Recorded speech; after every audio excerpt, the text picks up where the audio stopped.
Peringatan, animasi ini diangkat dari kisah nyata, tanpa bermaksud menyudutkan salah satu pihak. Semoga bisa diambil pelajaran, dan selamat menikmati. Matanya, Gung, matanya dijaga. Sorry bang, refleks. Refleks. Bisa aja kamu, Gung, ngelesnya. Itu tadi siapa bang? Cantik banget. Kenapa emangnya? Kamu suka ya? Enggak bang, cuma penasaran aja. Baru tahu ada cewek cantik di sini. Halah, bilang aja kalau suka, pakai malu segala ngakuinnya. Itu tadi si Dinda namanya. Dinda, tunggu bentar. Lah, mau ngapain bang? Kok dipanggil segala? Katanya kamu mau kenalan sama Dinda. Gimana sih? Ya, tapi nggak sekarang juga bang. Aku belum siap ini.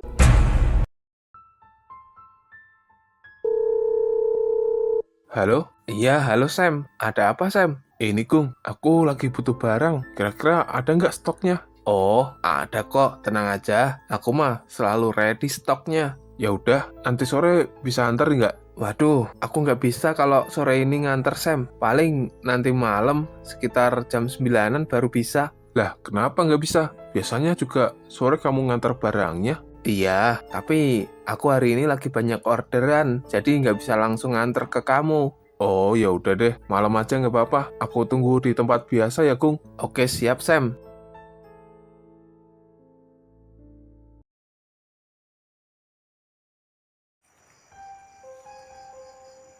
Agung kemana ya? Udah 10 menitan aku nunggu di sini. Kok belum muncul juga ini orang? Apa mungkin dia lupa kalau dia punya janji ketemuan sama aku?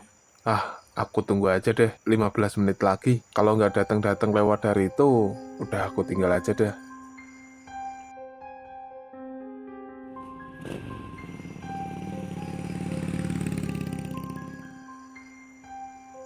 Akhirnya datang juga kamu, Kung. Maaf ya Sam, agak telat. Kamu udah nungguin lama ya? Enggak sih, paling nunggu 15 menitan aku di sini. Oh gitu. Tadi aku lagi COD-an sama customer yang lain, makanya aku kesini agak telat. Nggak masalah, cuma nunggu bentar doang. Aku lagi butuh barangnya, Kung. Kamu bawa kan? Tenang, aku bawa kok. Ini barangnya. Jadi berapa ini, Kung? Ya biasalah, gopek kalau sama kawan sendiri. Wah, masa gopay sih? 400 lah. Waduh, belum bisa Sam kalau segitu. Ayolah, Kung. Uangku mepet ini. Jangan 400 lah, kejauhan. Aku kasih diskon dikit, 470 deh. Bensin sekarang lagi naik, jadi nggak bisa ngurangin harga banyak-banyak. Ya udah deh, nggak apa-apa 470. Bang Asep, aku mau curhat bang. Iya, boleh-boleh. Memang mau curhat masalah apa? Dari tadi kok mukamu kayak kusut gitu. Masalah kerjaanku bang. Kerjaanku kan di rumah makan. Makin lama aku ngerasa kok makin berat banget ya. Lah, emang kamu kerja bagian apa, Fik? Bagian dapur bang, dulu pas awal masuk sih masih biasa aja. Tapi sekarang rasanya capek banget, kayak nggak ada istirahatnya sama sekali. Sesibuk itu ya bagian dapur?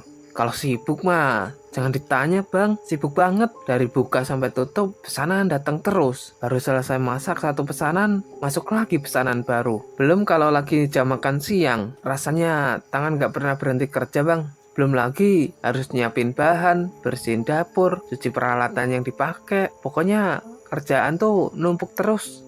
Lah, emangnya nggak ada jam istirahatnya, Fik? Cara aturan sih ada bang, tapi kenyataannya kadang makan aja harus buru-buru bang. Soalnya pesanannya nggak berhenti-berhenti. Kalau beneran kayak gitu ya capek sih. Makanya itu bang, aku akhir-akhir ini kok kepikiran buat resign. Rasanya aku udah nggak kuat bang kerja di situ.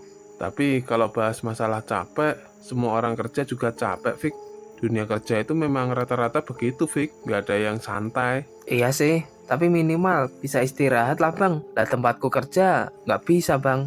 Ya, orang sering lihatnya yang enak-enak aja. Padahal hampir semua pekerjaan ada capeknya. Aku ngerti sih, cuma kadang-kadang aku suka iri ngelihat orang yang kerjanya santai gitu. Tapi belum tentu santai juga loh, Fik. Bisa jadi mereka juga punya tekanan sendiri yang nggak kelihatan. Ya bener juga sih bang. Gini loh, Fik, kerja apapun itu tetap capek. Mau kerja di dapur, pabrik, kantor, toko, semuanya ada capeknya kok. Tapi menurutku lebih capek lagi kalau nganggur.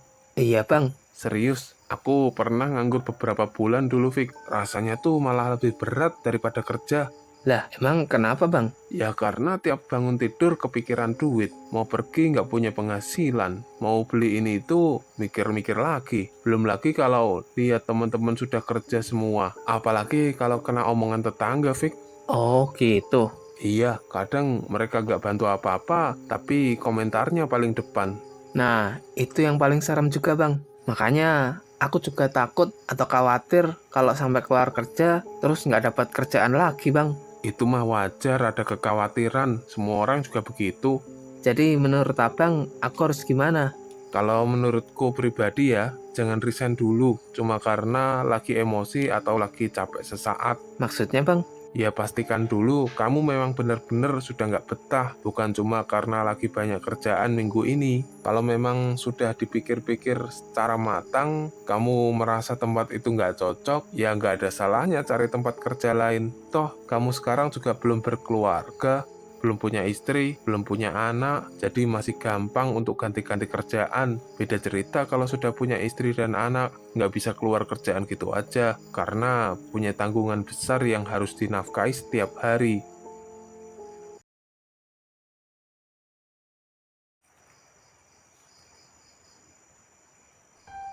Gung, dari mana aja kamu? Aku WA nggak dibales-bales dari tadi. Biasa bang, habis COD-an barang. Masih aja kamu, Gung, mainan barang kayak gitu? Nggak malu apa? Sama yang senior. Maksudnya gimana bang? Ya, yang senior-senior dulu main kayak gitu. Udah banyak yang hijrah, udah ninggalin semuanya. Mereka sadar kalau hidup kayak gitu tuh nggak bakal tenang. Ya sebenarnya aku juga pengen hijrah bang, tapi aku masih bingung. Bingung kenapa emangnya? Ya bingung aja bang, kalau aku hijrah, nanti aku dapat duitnya dari mana? Ya kerja yang halal lah. Masa kamu mau terus-terusan hidup kayak gitu, Gung? Kasihan orang tuamu juga kalau sampai suatu hari kamu ketangkep polisi. Iya sih bang, aku juga sempat mikir kayak gitu. Tapi kalau kerja biasa, hasilnya nggak seberapa bang dibanding jualan barang ginian. Aku sekali dapat order aja bisa dapat gopek bang. Ya elah, Gung. Kalau mau hijrah mah jangan mikir kayak gitu terus. Nggak bakalan jadi ntar. Maksudnya gimana bang? Ya jangan cuma ngelihat jumlah uangnya, coba pikir juga keberkahannya. Duit banyak tapi bikin hati was-was. Tiap hari takut ketahuan lah, takut ada masalah. Apa enaknya kayak gitu? Bener juga sih bang, kadang aku juga ngerasa nggak tenang, padahal nggak ada apa-apa. Nah itu, lagian banyak juga kok orang yang hidup berkecukupan bisa beli rumah, mobil dari pekerjaan yang halal.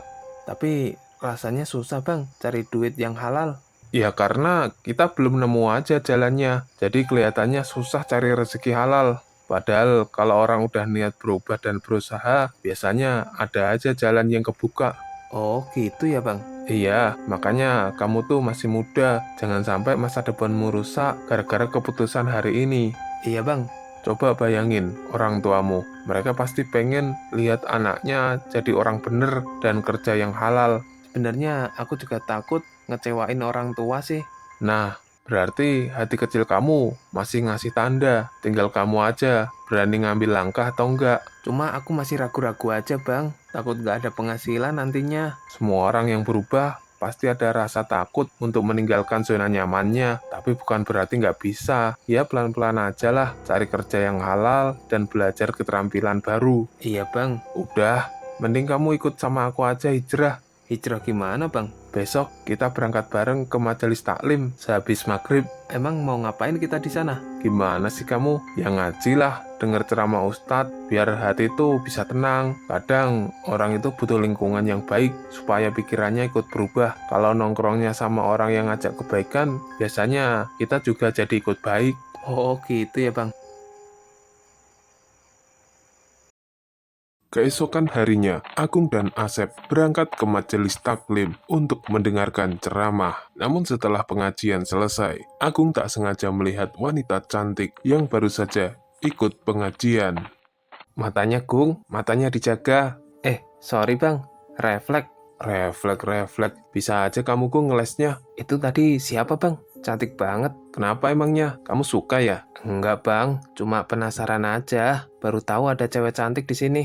Halah, bilang aja kalau suka, pakai malu segala ngakuinnya. Itu tadi si Dinda namanya. Dinda, cantik juga namanya. Iya, dia tuh rumahnya nggak jauh kok dari rumahku. Ya paling cuma beda gang aja. Oh gitu ya bang, bisa kenalin aku nggak bang sama dia? Bisa sih, asal ada bayarannya.